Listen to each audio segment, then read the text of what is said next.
So, moving on to multiplication this time. Multiplication facts are so important. They can underpin so many different parts of maths, from fractions to ratio when you get to year 6, factors and multiples, so many different things. It's really key that you are really confident with your times tables and can rapidly recall them as soon as you need. So, 5 times 4, I'm sure children will be able to tell you what 5 times 4 is straight away. But when we start to record our multiplication, so working towards a more formal written method, we will start to use an array. So 5 lots of 4, there you go. Here's one lot of 4. Here's a second lot of 4. Here's a third lot of 4. 4 and 5. Now, if I counted these up, you get to the answer, which is 20.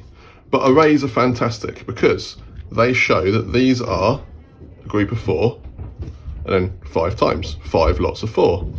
They also can show, well look, there's a group of 5 here and there's 4 groups of 5. So as well as knowing that 5 times 4 is 20, we can also see that 4 times 5 is 20.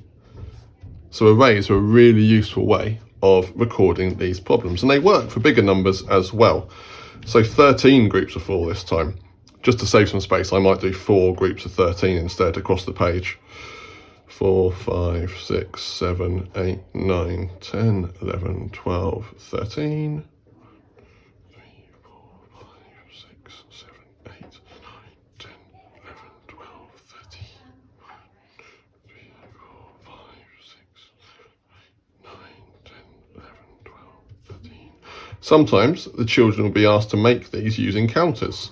So they might start making their arrays and build them across. Or multi-link is good as well to build the arrays. But I've moved on to drawing them here. Here you go, 4 rows of 13. So again, I've got 13, I've got it 4 times. If I count these up, it'll be 52.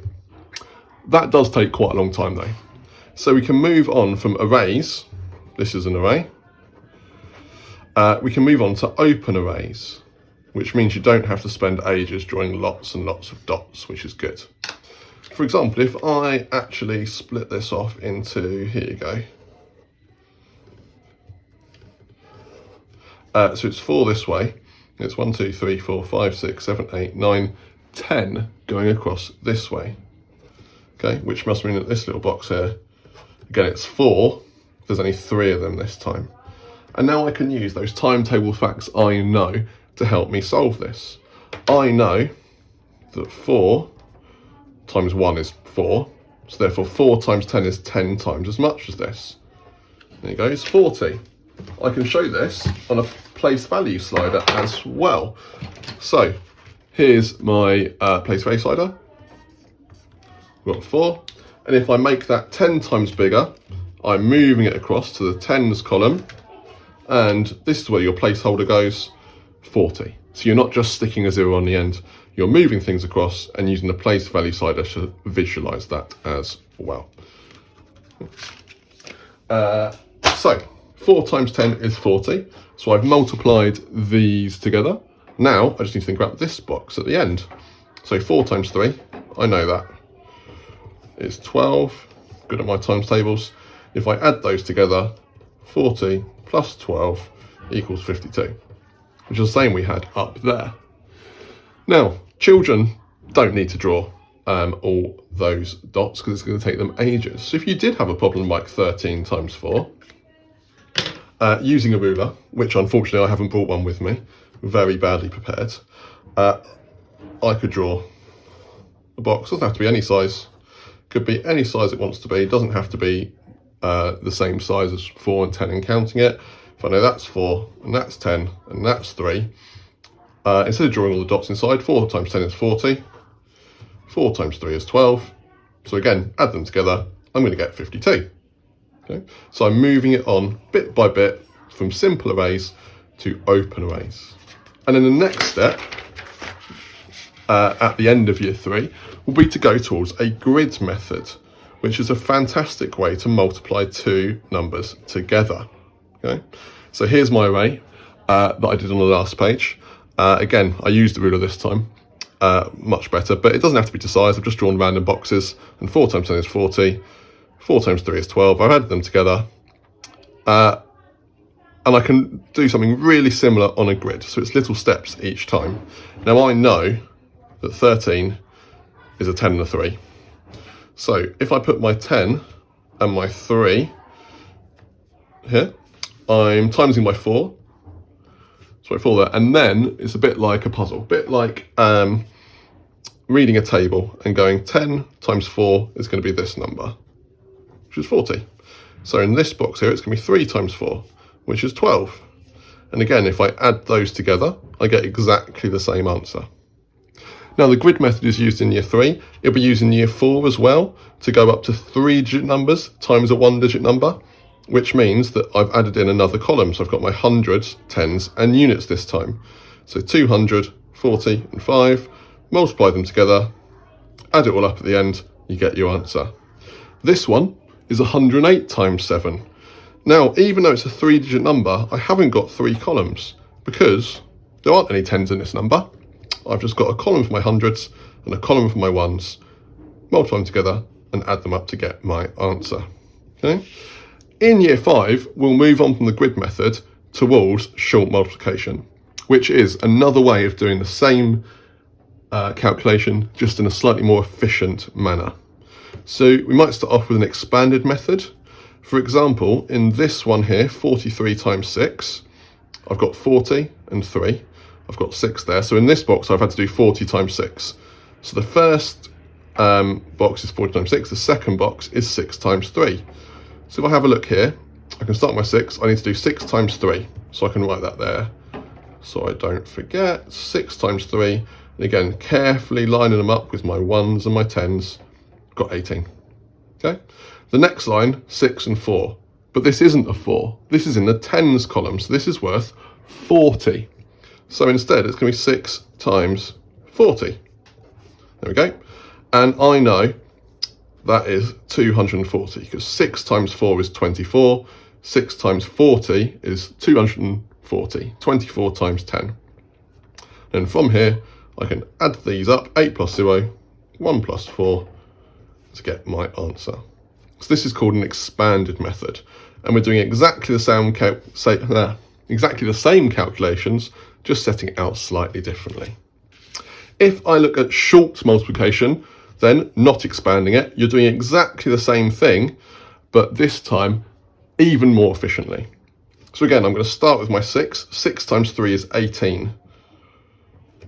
So the 8 goes there. The 18 has got a 10, so it's going to have to go in the tens column. It's going to carried over there, waiting to be used.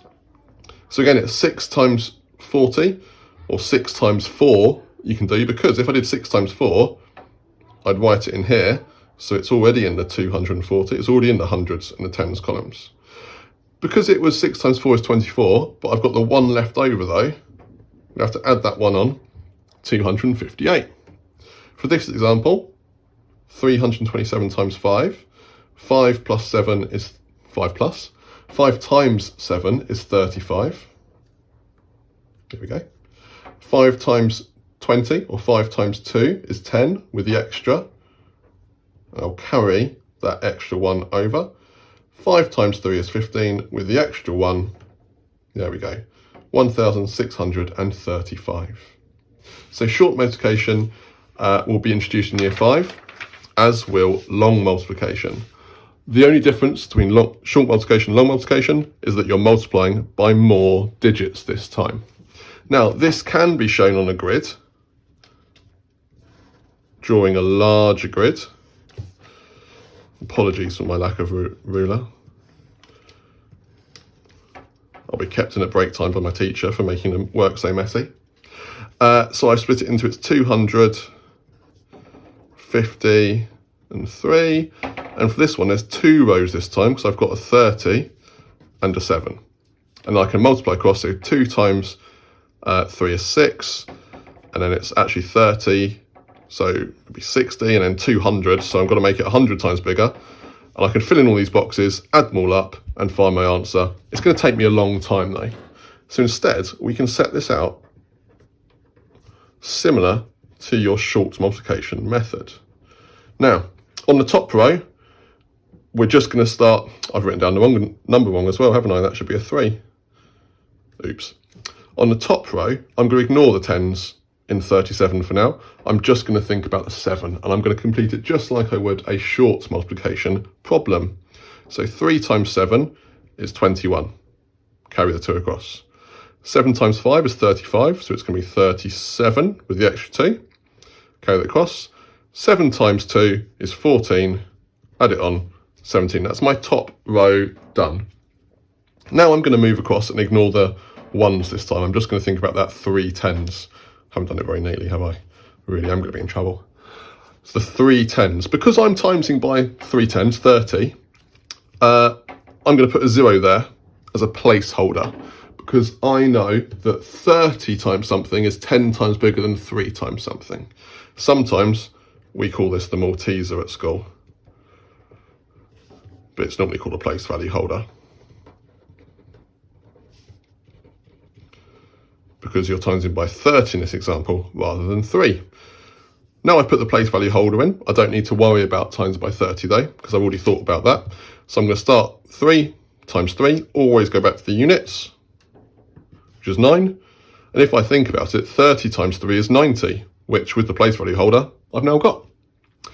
3 times 5 is 15. So again, I'm just going to work across the columns, carry across. 3 times 2 is 6 with the extra 1. Lovely. And when I've got to this stage, I'm going to add these back together. So 1, 16, 13, and it's going to be a 9 to finish. So there we go, 9,361.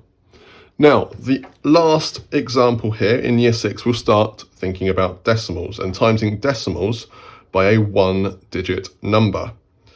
So just like with the addition and the subtraction, I'm keeping that decimal point in the same place. Here we go. So I'm lining it all up as needed. Now, start with the 7, as you always would do, because that's the number you're multiplying by. 7 times 4 is 28. Because it's 7 times 4 hundredths, it's going to be 28 hundredths. So I need to start in this hundredths column. So the 28 goes there, lining up those columns correctly. 7 times 2 is 14. So it'll be 6 there after you've added the extra 2 on. And I'm going to carry across to the 1s column. 3 times 7 is 21. So in the end, you get 22.68.